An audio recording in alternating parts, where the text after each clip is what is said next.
Hey guys, it's Cameron. Today we're going to talk about why pull-ups are important. They just are. See ya. No, but really, pull-ups are important for so many reasons. Not least of all, that they are such a good exercise for shoulder health, done properly. And that's why we're going to talk about how to do them properly. But shoulder health is really important as you continue to age, because that helps with posture, it helps with neck health, it helps with the headaches and everything else that everybody complains about. Just look at the video from last week and Dee will talk about all of the muscles that are hit during a pull-up. This week we're going to focus on how to get to the pull-up even if you don't have a pull-up bar handy at your house and can't get to a gym quite yet. Let's go check in with Dee and see what we're doing. So like we talked about in our last video, which I know you all watched and liked and subscribed to, right? We talked about lats as the main movers in the pull-ups, and that still is always going to ring true. But especially this week, as we're talking about a few more accessory exercises to help you really strengthen your pull-up, we have to talk about some of those smaller muscles more in depth. So that means we're looking at the low and mid traps, which are big movers for those small scapula, those small shoulder blades. When those muscles are strong and we can fire them, they help those shoulder blades rotate up and down your spine for better tracking and better guidance of your body through the pull-up. Then, especially when we take a look at the hollow body exercises that are helping us to keep stable in our pull-up, that's our whole core system. So we're looking even at the superficial abs, those rectus abs, the six-pack abs, those ones are working to help sort of hold us into that kind of curved banana shape. Then we've got the obliques on for support, and then the deep TVA. Those are the ones that go underneath and they sort of come together and bring lots of support to the body. So that's why if you're struggling with your pull-up, maybe you need to take a look at some of these other little systems, because if one of those little things is missing, it's going to make it a lot harder for that pull-up to feel strong and to keep progressing. If you have no equipment at home, but you still want to work on strengthening your pull-up and pulling your full body weight, or just lying on the floor having a slumber party with your friends, you can do a prone sliding floor pull-up. This uses all the same rules and mechanics we talked about, where we're going to work our shoulder positioning, our tight core position where we're squeezing everything, and then it's also going to work our full range of motion, and we're using part of our body weight.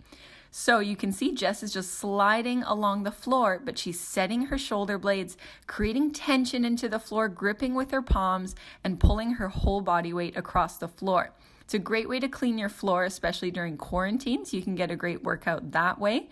But this is a great option to get used to pulling your body weight and getting used to tightening your body so that it's easier for you to slide across the floor. If this is still really intense for you because you're not used to pulling your body weight, you can always go up close to a corner or an object on the wall, and you can push off of the wall to help you get started through the movement. The nice thing about this is it is a push and pull, because you're having to pull yourself up, but also have to create tension to push yourself down. And you notice Jess is also lifting herself off the floor a little bit without arching her back. So she's working a little bit more of her upper back mobility. And if we have an open upper back, it's going to give us more range of motion through our overhead pull, like a pull-up, and even our overhead press. Way to clean your floor, Jess. There's a spot in the corner that you missed, so you might want to do some over there. If you don't have any equipment at home and you want to build towards your pull-up or do some warm-ups for your pull-up, we can do a hollow body hold. The only equipment you need is a floor or a surface and yourself. So with this, we want to think about creating lots of tension in the body. So it starts with core tension by flexing the abs, and that's from our superficial abs, but also our deep core. And then we also want to think about reaching the shoulders long, tucking the chin a little bit, all by lengthening our spine. And then we're trying to curl the tailbone off of the floor so we get this global rounding of the body. She's also going to squeeze her legs together to create some extra tension there because we want her body to be a tight lever so she's an easier weight to move when she's pulling herself up. And so Jess is going through some variations to shorten her body and take some of the tension off her core to make it a bit easier, or lengthen her body, putting more tension on the core and making it harder. Generally in our pull-up, we are going to be holding our body in a long lever, so it's really great and helpful for your pull-up to work on getting to that full length, but we also need to meet our body where it's at, so that might mean starting with a little bit more of a shorter position and just building on that. Nice job, Jess. Nice ab work. If you have no equipment at home, this is a great way to work on your shoulder stability and strength to build up the strength for your pull-up. So luckily, most people have books, so Jess has her books out here, and we're going to do a floor dip hold. If you do have parallel handles, you could also use those, and you might even be okay to just work right from the floor. So this is still going to work on the same scaption movement we talked about with our hanging exercises, where Jess is going to pack her shoulders down, and when she does that, you see her body lifts off. So she's still keeping a strong core, squeezing her legs together. But here she's going to control as she presses up and draws her shoulder blades down.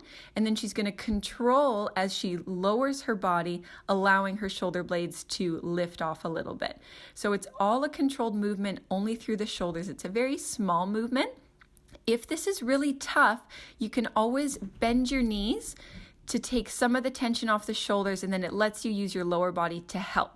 So it'll feel a little bit easier. You can always mix and match your reps if you want to start with straight legs for as long as you can and then scale back to bent knees. That lets you meet your body where it's at and find the tension that works for you. We're going to look at how to do pull-ups with a minimal setup at home. So you might not have much equipment, but you might have some sturdy furniture that you can work off of, like Jess's fabulous countertop here. So if you don't have a countertop like this, you could also use a sturdy dining table. That'll work just the same. So Jess is going to look at our inverted row or upright seated pull-up. So depending on what kind of equipment you have, you can slide under it a little bit more for a row or get closer to the edge to get more of an overhead pull-up position. So if you don't have much of an overhang on your surface that you're using, you're going to be into a little bit more of an inverted row position, meaning you're leaning back, doing more of a horizontal pull. So like this, Jess is braced off of the edge, she's gripping onto the ledge, and she's going to go through all those little components of our pull-up. First, she's getting those scapular movements. So this would be our overhang scaption. So she's going to let those shoulders slide up and down her body. She's active and controlling the movement, and this is a great way to start building your shoulder strength for your pull-up.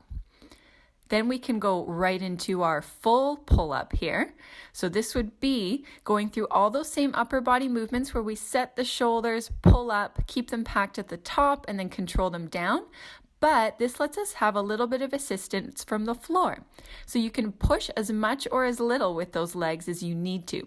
So say you need a little more help on the way up, you can really push from the floor, but maybe on the way down you feel stronger, so you can take a little bit of weight off of the feet.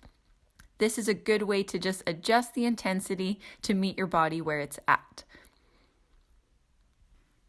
So if you don't have a surface that's high enough to get a vertical pull while you're sitting on the floor, you can go for an inverted row where you're going to be fully horizontal going into your movement. This is still a great way to get you used to holding your own body weight as a load, and a great way to build strength and stability in your shoulders. So here Jess has an overhang on her countertop, and she's going to go into the hardest variation of our inverted row. She's holding her body essentially in a plank position. Abs are tight. She's squeezing the legs together to make herself a tight lever, and she's still going through all of our shoulder mechanics through the movement. She sets her shoulder blades, squeezes them together to pull her up, and keeping her stable as she goes up and down through the movement.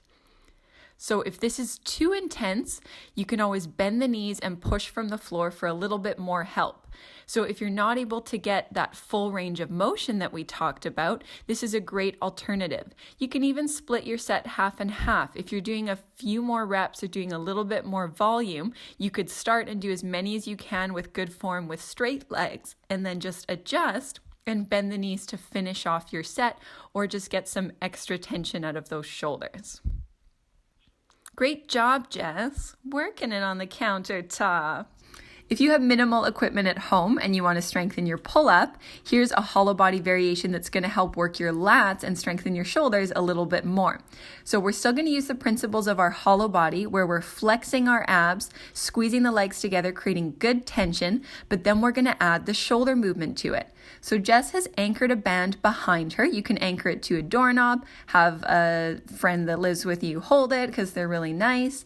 And we're going to do a lat pull down or our pull-up movement. So Jess is still going to think about working her full range of motion in the shoulders. She's going to squeeze her shoulder blades down, pull, keeping her elbows right underneath the wrists, and then control the band back up, and then get her full range and let the shoulders slide up at the top. So while she's doing this, she's holding that hollow body position, just like if you were doing a hanging pull-up. This is a great way to scale back the pull-up exercise, but still work on all those really important components we need to be able to own your pull-up.